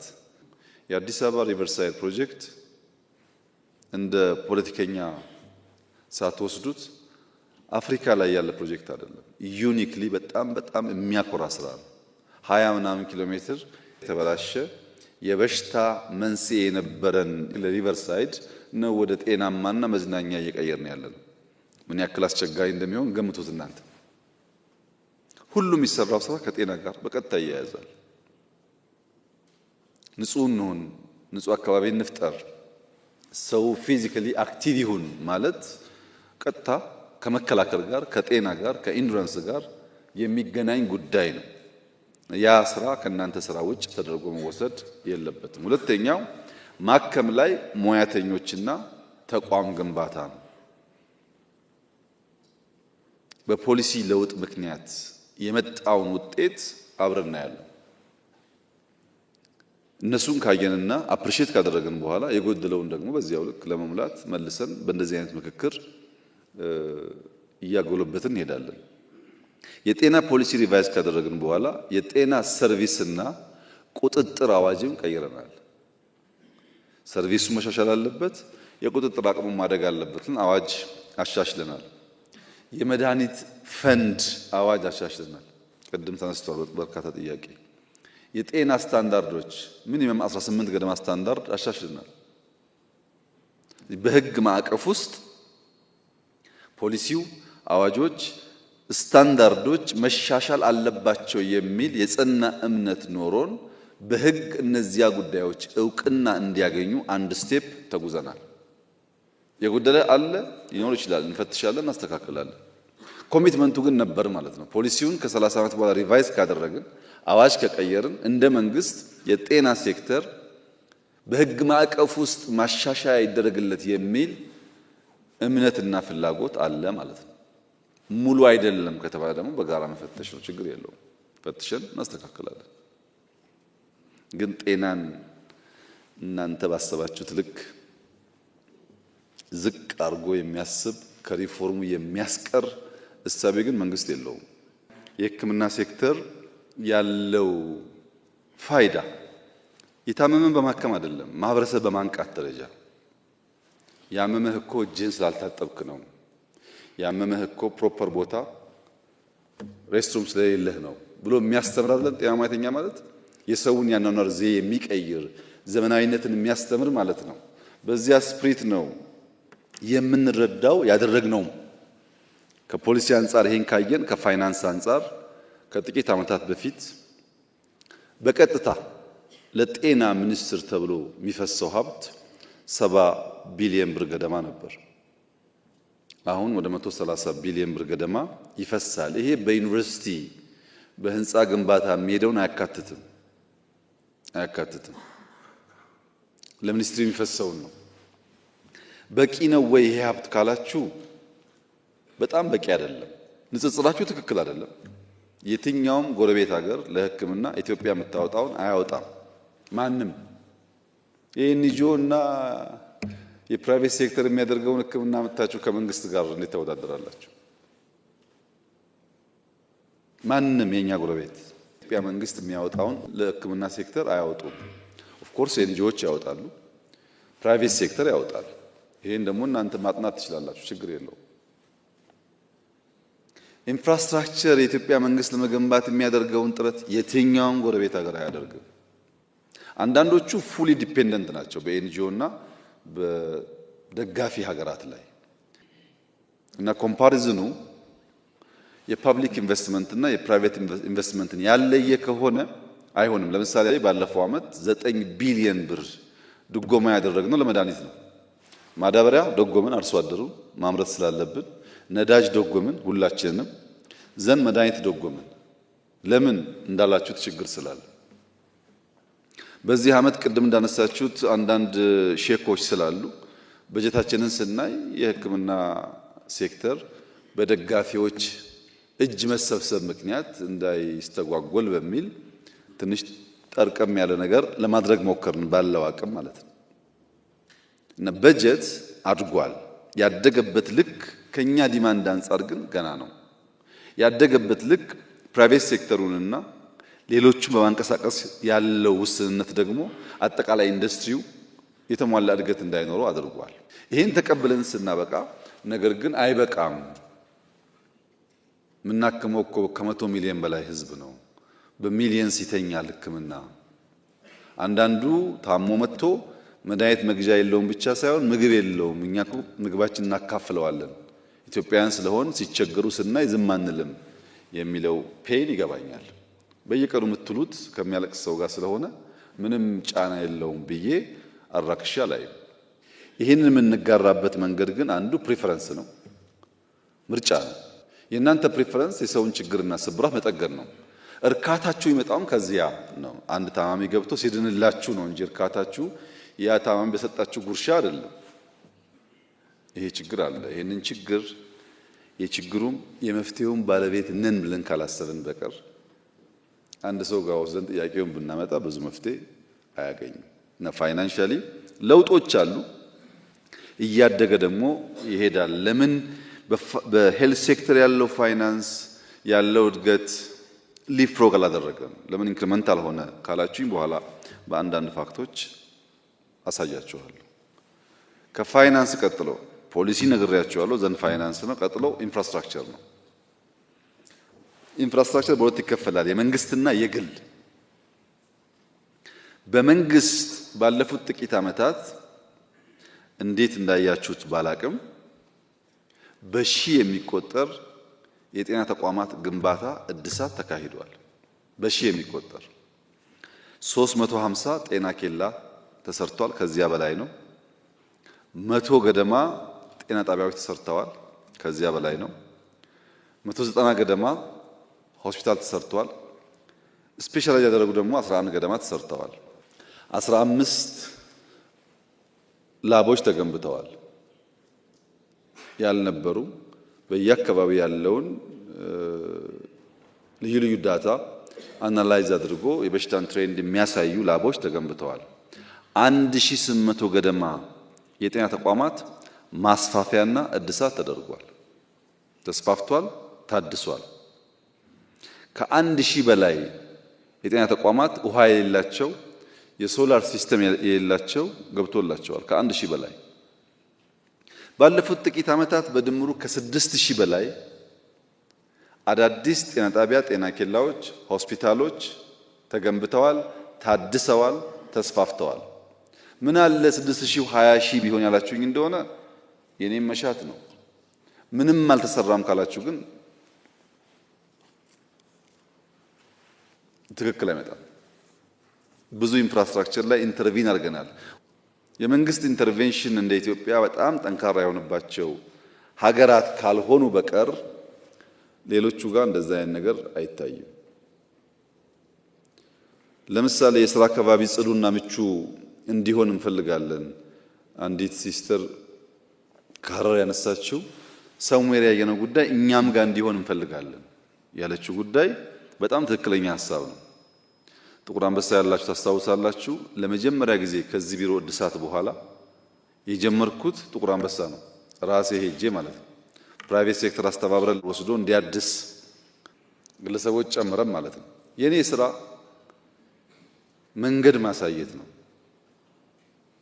አንድ ሆስፒታል መጥቼ ጽዱ መሆን አለበት፣ ሰራተኞች በረፍት ጊዜያቸው የሚቆዩበት ቦታ ያስፈልጋቸዋል፣ ንጹህ ሬስትሩም ያስፈልጋቸዋል ካልኩ በኋላ መልቲፕላይ ማድረግ የሴክተሮች ስራ ነው እንጂ መጠበቅ የለባችሁም እኔ እንድቀጥል። ሕክምና ኢትዮጵያ ውስጥ እንዲለወጥ ያለኝን ቅናት ነግራችሁ አልችልም። የፍላጎት ችግር ፈጽሞ የለም። የአቅም ውስንነት ችግር ግን አለ። የአቅም ውስንነቱ የሚመነጨው የጤና ተቋማት አሁን ኢትዮጵያ ውስጥ ከ22000 በላይ ናቸው። የመንግስት 22000 ጤና ተቋም ቤቱን እንኳን እናድስላችሁ አስቡት ምን ያክል ኮስት እንደሚያደርግ። እነዚህ ተቋማት መስፋት ባለባቸው በጣም ጽድት ብሎ መስራት ባለባቸው ደረጃ አልተሰሩም። ነገር ግን አስፍተናቸዋል። የነበረው ቁጥር በጣም በከፍተኛ ደረጃ አድጓል። እኔ ስመጣ የጤና ሙያተኞች ኢትዮጵያ ውስጥ 219000 ነበሩ። አሁን ሰው አይቀጠርም፣ ሰው አይማርም ምናምን ብላችኋል። ባለፉት 6 ዓመታት ግን ከ520000 በላይ ሆኗል። ከእጥፍ በላይ ጨምሯል። 6 ዓመት እኮ ነው ጊዜው። ከፈለጋችሁ ኮቪድን ቀንሱ፣ ጦርነቱን ቀንሱ፣ ምናምን ቀንሱ፣ ያንሳል ጊዜው። ከእጥፍ በላይ ባለፉት 6 ዓመታት ካደገ በሚቀጥለው 6 ዓመታት ደግሞ የት እንደርሳለን? በዚህ አግባብ ሂውመን ካፒታል ላይ የተሰራውን ስራ፣ ኢንፍራስትራክቸር ላይ የተሰራውን ስራ፣ በፋይናንስ ያለውን እድገት፣ የግል ሴክተር ለማገዝ የተደረገውን ጥረት ቢያንስ ከእናንተ ፍላጎት 5%ን እንኳን ለመመለስ ሙከራ ተደርጓል ብላችሁ ማሰብ ያስፈልጋል። የግል ሴክተር በሚመለከት በ2013 የዛሬ 3 ዓመት ተኩል እንደዚህ ገደማ ኢትዮጵያ ውስጥ 15000 ነበር የግል ሴክተር። ዛሬ ከ28000 በላይ ነው። ጤና ጣቢያ፣ ሆስፒታል፣ ላቦራቶሪ ማን ነው የሚሰራው? እናንተ እኮ ናችሁ። 15000 የነበረው 28000 ከገባ እንዴ በአንድ ሰው እንኳን ብናስበው የሆነ ሺህ ሰው የግል ሴክተር ኢንቨስት እያደረገ ስራ ፈጥሯል ማለት ነው። ለምን 28000 ሆነ? 100000 መሆን አለበት። ብድር ተመቻችቶ ድጋፍ ተደርጎ ሁላችንም ብንሰራ ካላችሁ ትክክለኛ ሐሳብ ነው። አቅም ነው የሚያንሰው እንጂ መሆን ያለበት እንደዛ ነው። እንደዚያ ሲሆን የደሞዝ ጭቅጭቅ አይኖርም።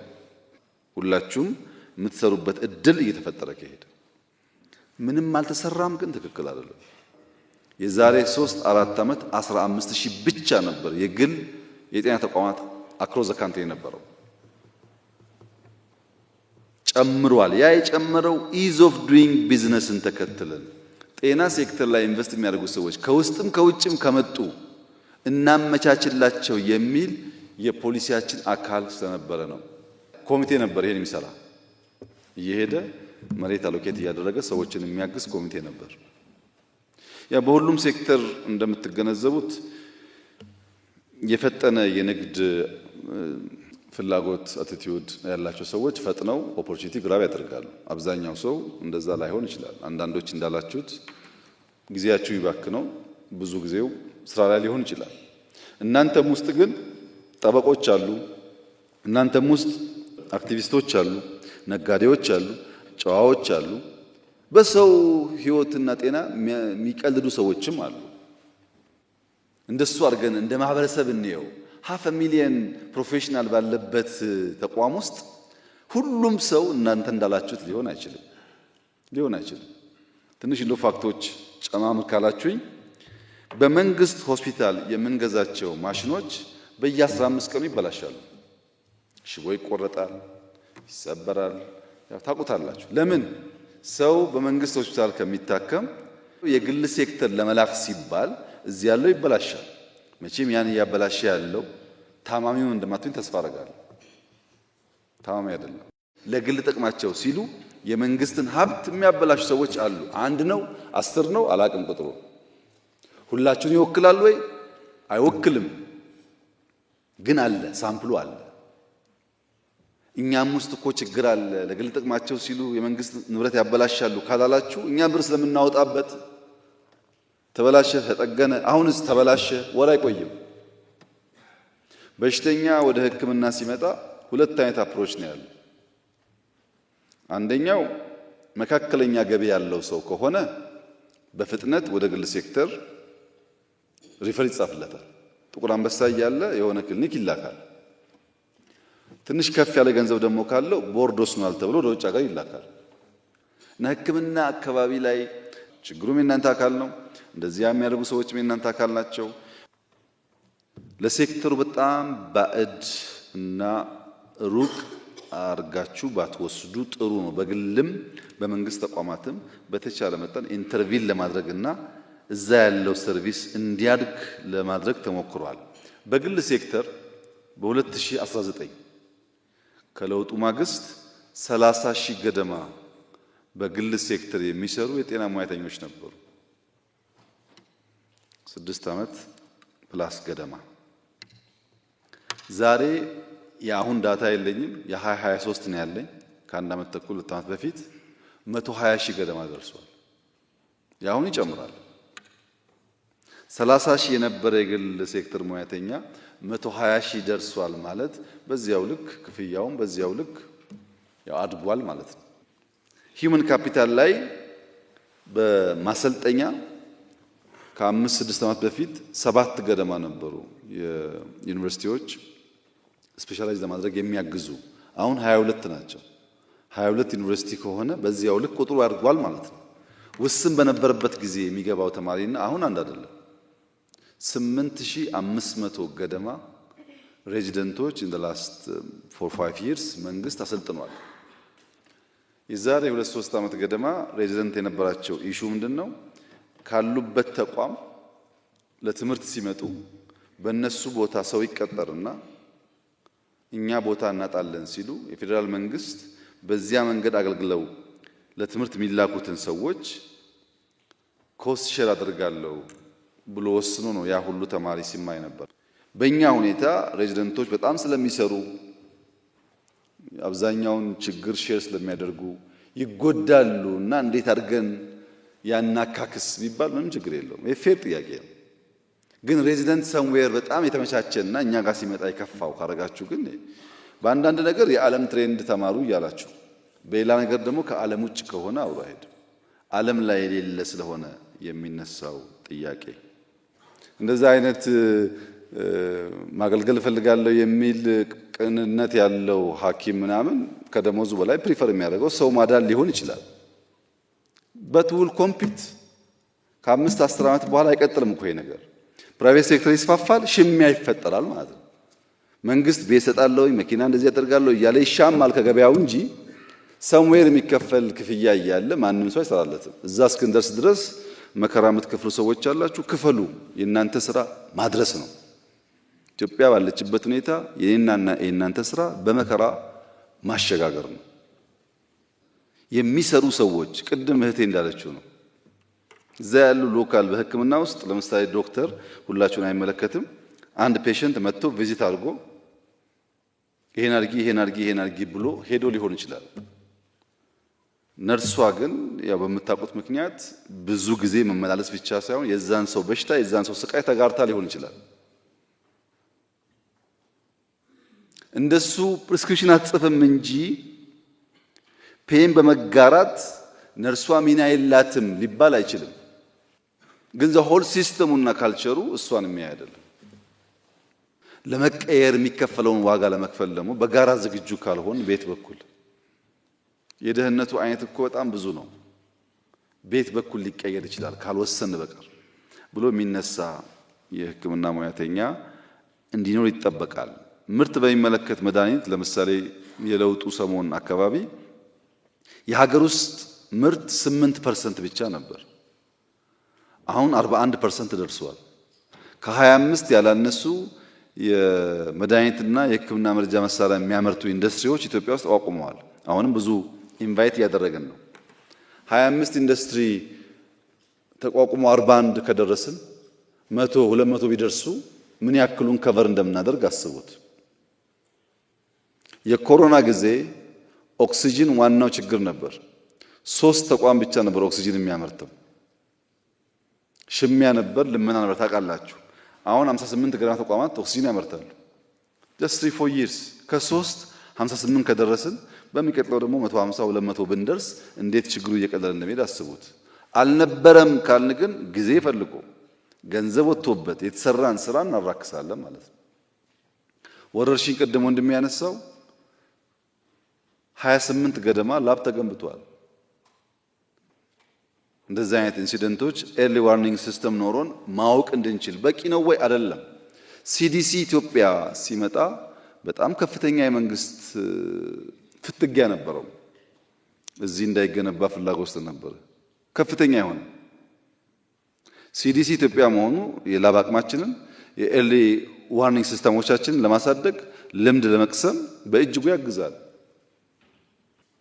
ያግዘናል። ይሄ ወረርሽኞች ሲጀመሩ ቶሎ አውቀን ሳይሰራጩ ለመክታት በእጅጉ የሚያግዝ ነገር ነው።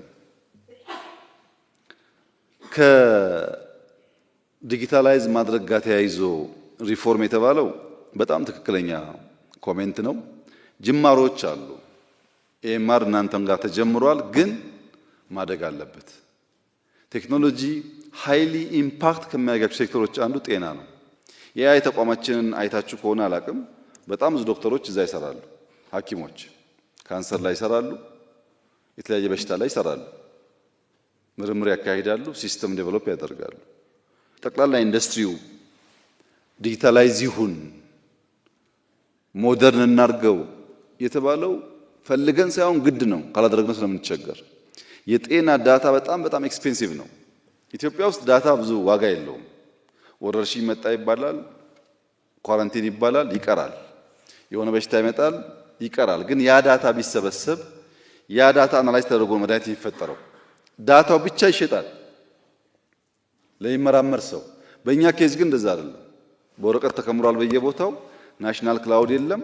የሄልዝን ዳታ መያዝ ያልቻለ ሀገር ደግሞ ለዚያ መድኃኒት ፈውስ የሚያመጡ መድኃኒቶች ሊያመርት አይችልም። ሌሎች ኤንጂኦዎች ለምንድን ነው አፍሪካ ላይ የሚረባረቡት ካላችሁ ያን ዳታ ፍለጋ ነው። ያ ዳታ በጣም ይፈለጋል። ዳታውን ኢዝሊ አክሰስ ማድረግ ከቻሉ በዚያ መድኃኒት ይመረታል፣ መልሶ ፕሮሞት ያደርጉና ያመጡልታል፣ እኛ እንገዛለን ማለት ነው። እና ዲጂታላይዝ ማድረግ ሞደርን ማድረግ በጣም አስፈላጊ ነገር ነው።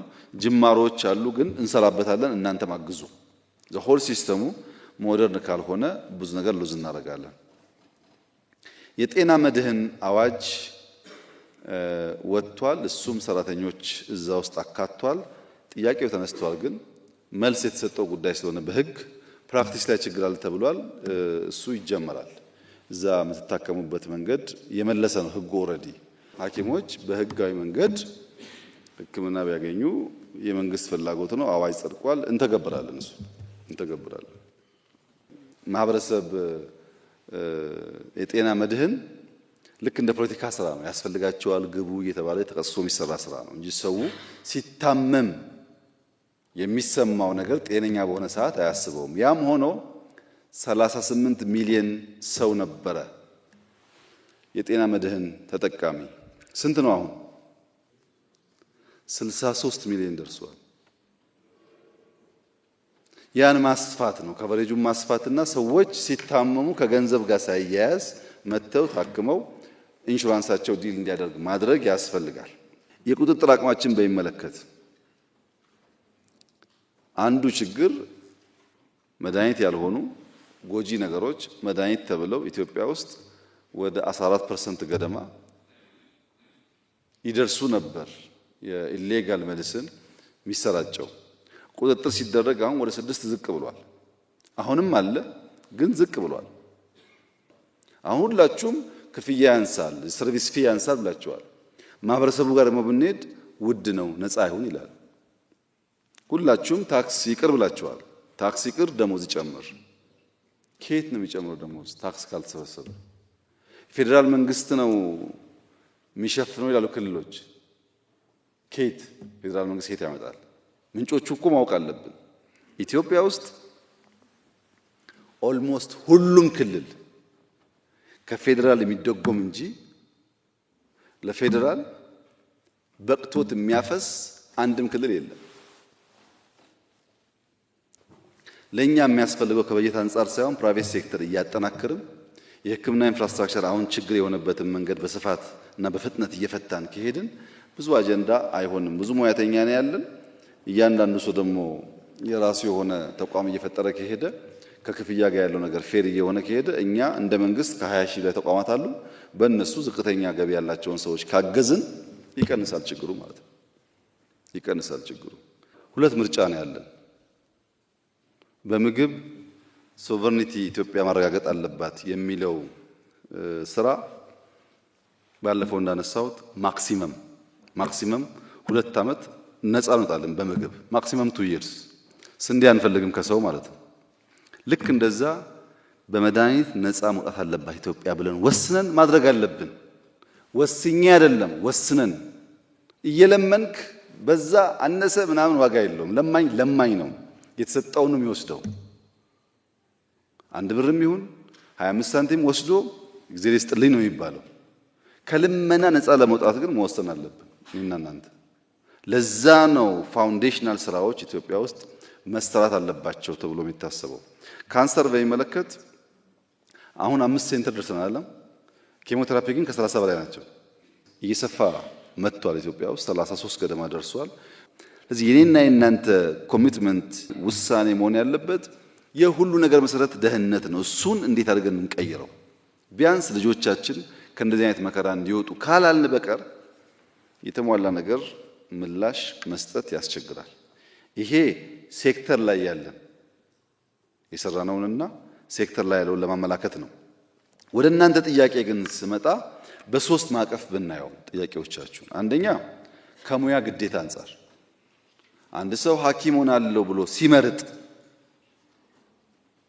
ካለበት ግዴታ አንጻር፣ ሁለተኛ ከህግ አንጻር፣ ሶስተኛ ከማህበረሰብ መሪነት አንጻር ነው መታየት ያለበት።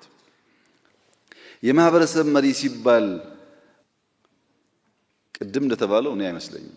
እኔ ባደኩበት አካባቢ ትናንሽ ትራዲሽናል ኖሃው ያላቸው ሰዎች፣ የሚያዋልዱ ሰዎች፣ ወጌሻዎች በጣም የተከበሩ ናቸው።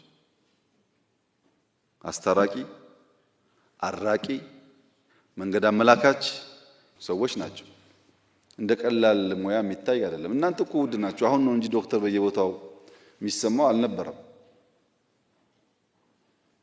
ማህበረሰቡ እንደዛ የሚያረክስ አይመስለኝም። አብዛኛው በሽተኛ ግሬትፉል ይመስለኛል። አብዛኛው በሽተኛ በእናንተ እጅ ብዙ ሰው ድኗል። ብዙ ያለቀሱ እንባዎች ታብሰዋል። ዝም ብሎ ማራከስ ትክክል አይደለም እና ማህበረሰቡ የእናንተን ሮል ይዘነጋል ብዬ እንደዛ አላስብም እኔ። ነገር ግን ጥያቄዎች የሚቀርበው ነገር ትክክል መሆኑ ብቻውን በቂ ነው ወይ? የሚቀርበው ነገር ትክክል ሆኖ የሚቀርብበት መንገድ ስህተት ከሆነ ድምሩ ትክክል አይመጣም። ጥያቄው ትክክል ቢሆንም የምንጠይቅበት መንገድ ትክክል ካልሆነ ይበላሻል። እኔ ኢትዮጵያ ውስጥ ሐኪሞች ለምን የደሞዝ ጥያቄ አነሱ ብሎ የሚያስብ ሰው አለ ብዬ አልገምትም። ብትጠይቁ ምን ይገርማል። ግን ጥያቄው ለምንድን ነው እንደዚህ እንደ ጦርነት የሆነው የሚለው ጉዳይ ደግሞ አስቡበት እናንተ። የጤና ሴክተር ችግር እንፍታ ብለን ጤናማ መንገድ ካልተከተል የጤና ሴክተር ችግር ፈቺ ሳንሆን ችግር የምናባብስ ነው የምንሆነው። በአንድ በኩል አንዳንድ ስራዎች ተሰርተዋል ኢትዮጵያ ውስጥ ሳይንስ ሙዚየም፣ ኮሪደር። ስለዚህ ይቻላል የኛም ይቀየር የሚለው እሱ የትግላችን ፍሬ የድካማችን ፍሬ ነው። እንኮራበታለን። እንኳንም ኢትዮጵያውያን ይቻላል ብሎ ማሰብ ጀመሩ። ትናንትና አይቻልም አትንኩ እንዳለን እንቀመጥ እንቆሽሽ ነበር። አሁን ደግሞ የለም ተችሏል እኛንም ይንካን እኛም እንቀየር ከሆነ በጣም ትልቅ እድገት ነው። ኔጌቲቭ ላይ አይታይም። ያ ግን ኦቨርናይት ደግሞ እንደማይመጣ አብሮ ማሰብ ያስፈልጋል። በድምሩ በጤና ሴክተር የነበረው ጥያቄ የእናንተ ነው። የደሞዝ፣ የጥቅማ ጥቅም፣ የቤት መሰል ጥያቄዎች የእናንተ ናቸው። የመፍትሄ መንገዱ ግን የእናንተ አይደለም። ተነጥቋል። እንደተባለው ደሞዝ ወስደው የማያውቁ ሰዎች የነዱት ጥያቄ ነው። ሰርቪስ ሰጥተው ማዳን አይደለም፣ ማዳን ከባድ ነገር ነው። ቤዚክ ሰርቪስ ሰጥተው የማያውቁ ሰዎች የነዱት ጥያቄ ነው። ሐኪም ሰርቪስ ሰጪ ሆኖ ሰርቪስ ሰጥቶ የማያውቅ ሰው የሱን ጥያቄ ወስዶ እንዲነዳ ከፈቀደ ተበላሽ፣ ማንም አይሰማውም ማለት ነው። እየለፋን ነው፣ ሰው እያዳን ነው፣ እንቅልፋተን ነው የምንሰራው፣ ልጆቻችንን ጎድተን ነው የምንሰራው፣ ኑሯችን ይታሰብበት የሚልን ትክክለኛ ጥያቄ እንቅልፋቶ ማገልገል ምን እንደሆነ የማያውቅ ሰው ከነዳው ተበላሸ ማለት ነው። ተበላሸ እና ጥያቄው በሶስት ከፍዬ ነው ያየሁት እኔ። አንደኛው ጤናማ ሙያተኞች በቅንነት ደክመው ችግር ጓዳቸው ስለገባ ለምን አንታይም ብለው ያነሱት ጥያቄ አንደኛው ነው። ብዙ ምስኪን ሰዎች አሉ በሕክምና ሴክተር ውስጥ በጨዋነት 24 ሰዓት የሚያገለግሉ ኑሮ የከበዳቸው እንታይ ብሎ ጥያቄ ያነሱበት አንደኛው ነው። ሁለተኛው የፖለቲካ ኪሳራ የገጠማቸው ሰርቪስ ምን እንደሆነ የማያውቁ፣ ኔሽን ቢልዲንግ ምን እንደሆነ የማያውቁ፣ ሳይንስ ሙዚየም የሚሆን ሃይ ስኩል ሁሉን ነገር ከደሞዝ ጋር ብቻ የሚያያይዙ ከዕለት ጉርስ ያለፈ እሳቤ የሌላቸው ሰዎች የጠለፉት ነው። ሶስተኛው ሐኪም መሳይ ፖለቲከኞች፣ ጋውን ለባሽ ፖለቲከኞች። በነገራችን ላይ ከሕክምና ተቋም የዓመት ረፍት ወስደው ይሄን ጉዳይ ፌስቡክ ስም ቀይረው የቀሰቀሱ ሰዎች በደንብ እናቃቸዋለን። ስለማናቅ አይምሰላችሁ ዝም ያልነው። አልተነቃብንም ምናምን እንደሚሉ አውቃለሁ፣ እናቃቸዋለን። ከየት ከተማ ረፍት ወስደው መጥተው እዚህ ሞቢላይዝ ሲያደርጉ እንደነበረም እናውቃለን። እነሱ ሐኪሞች አይደሉም። በድንገት ጋውን ለብሰው ሊሆን ይችላል። ጋውን ለብሰው ጋውንን የፖለቲካ መሳሪያ አድርገው የቆሙ ሰዎች አሉ። ስለማይታወቁ ግን አይደለም። ጋውን የተከበረ ነው፣ መከበር አለበት አለች እህቴ። እውነቷን ነው። ብዙ ሰው እየዳነበት ስለሆነ ጋውን ክብር አለው። ግን ያ ጋውን ሐኪሞች ሲለብሱ ብቻ ነው ክብሩ። ሐኪም መሳይ ፖለቲከኛ ከለበሰው ክብር የለውም። ሐኪም መሳይ አክቲቪስት ከለበሰው ዶክተር ኤክስ እባላለሁ ብሎ ፖለቲካ ከነዳበት ክብር የለውም። ይህንን ማጥራት ደግሞ የኔና የናንተ ስራ ይመስለኛል። በጅምላ ከሆነ አይሆንም። አሁን የጎንደሩ ልጅ ያነሳው አይነት ማገልገል እፈልጋለሁ የልኩት ለዛ ነው የሚለው አይነት ስሜት ያለው ሐኪም እና ንጹህ ልብ ያላቸው ሐኪሞች ከሌላው ጋር ተደምሮ መታየት የለባቸውም። እናንተ ካቀፋችሁ ግን በምን ለያቸዋለን? ጋውኑ የለበሰ ሁሉ ይከበር ሳይሆን ጋውን ለብሶ የሚያጭበረብር ከውስጣችን ይውጣ። ጋውን ለብሶ የመንግስት መሳሪያ የሚያበላሽ ይውጣ። እኛ ሰርቭ ማድረግ የምንፈልግ ሰዎች ግን እንታይ ከሆነ we are the same page ማለት ነው። በስመ ጋውን ሌቦች አይነኩ ካላችሁ ግን ሌባ በውስጣችሁ እስካለ ድረስ ጥፋተኛ እስካለ ድረስ እናንተ መለየት ሊያስቸግር ይችላል። አንድ ቫይረስ ወደ ሰው ልጅ ገብቶ ጥቃት ለመፈጸም የመጀመሪያ እንቅስቃሴው መግቢያ መንገድ ነው። ዋናው ትግል ተሳክቶለት በሆነ መንገድ ከገባ በኋላ የት መለጠፍ እንዳለበት ያውቃል። እንደምታውቁት ቫይረስ የትም ቦታ አይቀመጥም። ፈልጎ ሴሎች አካባቢ፣ ቫይታሚን የሚገኝበት አካባቢ፣ ምግብ የሚገኝበት አካባቢ ይለጠፋል። ከዛስ የምግብ ኮርሱን ቀይሮ ይሻማል። ከተሻማ በኋላ ያ ጤናማ የነበረው ሰውዬ ዘሆል አካሉ ይንቀጠቀጣል፣ ያተኩሳል፣ አዳዲስ ምልክቶች ይታያሉ። ከውጭ ለመግባት ጥረት ካደረገ በኋላ የት ቦታ እንደሚለጠፍ ያውቃል። እናንተ ላይ የተለጠፉ ስስ ብልታችሁ ደሞዝ እንደሆነ ስለሚያውቁ ደሞዝ ላይ ተለጥፈው ያን ሁሉ ሰርቪስ፣ ያን ሁሉ ማዳን፣ ያን ሁሉ መሰጠት በሚያጠለሽ መንገድ ተጠቀሙበት እንጂ ጥያቄያችሁ እንዴት ስህተት ሊሆን ይችላል? ስህተት ነው የሚል መንግስት ያለ አይመስለኝም። እና ቫይረስ አታስገቡ ወደ እናንተ። ጥያቄያችሁን ግን ፎርወርድ ማድረግ ምንም ችግር የለውም። ስናከብራችሁ ስታከብሩ ጥያቄያችሁን በስሜት ሳይሆን በምክንያት ማስላት ሲጀመር ተቆንጥሮም ቢሆን ይደረጋል። ይህ ሲባል እናት የሆናችሁ ቅን የሆናችሁ ከበሽተኛ ጋር የምታለቅሱ ብዙ የምትሰቃዩ ሐኪሞች የላችሁ ማለት ደግሞ አይደለም። ብዙ ዋጋ ውለታ የሚገባቸው ሐኪሞች ኢትዮጵያ ውስጥ አሉ። ኮሮና ሲመጣ አይ ዶንት ኖ ከለውጡ በኋላ 2 ዓመት እንደዚህ የቆየን አይመስለኝም። ከምንሰራቸው ፕሮጀክቶች ውስጥ እንጦጦ ሐውልት ያቆምነው ለሐኪሞች ነው። ቅድም እንደተባለው ሰው ለማዳን ቤተሰቦቻቸውን በትነው ራሳቸውን ችግር ላይ ጥለው ዋጋ የከፈሉ ሰዎች ስላሉ እነሱን እናስታውስ በሚል ነው ሐውልት የተቀመጠው። ይሄ ሁላችሁም ታውቃላችሁ። የት ሀገር እንደዚህ እንዳደረገ አላውቅም። እሳቸው እንዳሉት ነው። በጣም ብዙ ጀግና ሐኪሞች አሉ። ብዙ ሰው አድነው የሞቱ አሉ። ስለነሱ መሰማት ብቻ ሳይሆን ማስታወሻም ተቀምጦላቸዋል። ቤተሰቦቻቸው በሚመለከት የተነሳው ችግር ደግሞ አንድ በአንድ ማየት ያስፈልጋል። አንድ በአንድ ጤና ጥበቃ እያየ መፍትሄ ይፈልጋል። ምክንያቱም ያ ሰው ሀገር ሲያገለግል ህዝብ ሲያገለግል የደረሰበትን መከራ ቸልካን ነገ ደግሞ ሌላ ጀግና አይፈጠርም ማለት ነው። እና የኮሚትመንት ችግር የለም። የኢንፎርሜሽን ችግር ሊሆን ይችላል እንጂ ኮሚትመንት ላይ ብዙ ኢሹ የለም። አሁን የኢኮኖሚክ ሪፎርሙ ኢንፍሌሽን አመጣ ለተባለው እኔ የጠበቅኩት ከዛ በላይ ነው። ባይዘው የጠበቅኩት ከዛ በላይ ነው። ተናግሬ ያለው ለጥቂት ዓመታት እንቸገራለን፣ ግን ረዘም ባለ ጊዜ መፍትሄ እናገኛለን። ምክንያቱም ካንሰር ኬሞቴራፒ ሲሰጥ እኮ ከካንሰሩ በላይ ነው። በጣም ፔንፉል ነገር ነው። አላማው ግን ምንድነው? ሴሎቹን ለማስወገድ ነው። በዛ ፔንፉል ፕሮሰስ ያላለፈ ሰው ሊያገግም አይችልም። የኛም ኢኮኖሚ እንደሱ ነው። ለምሳሌ 3.4567 ቢሊዮን ዶላር ብቻ ኤክስፖርት ስናደርግ ኖረን ፎር ዴኬድስ በአንድ ዓመት ሪፎርም 8 ቢሊዮን እንዴት ገባ ነው ጥያቄ። መጠየቅ እኮ አለባችሁ። ይሄ ዝም ብሎ ቀላል ቪክትሪ እንዳይመስላችሁ። እንዴት መጣ?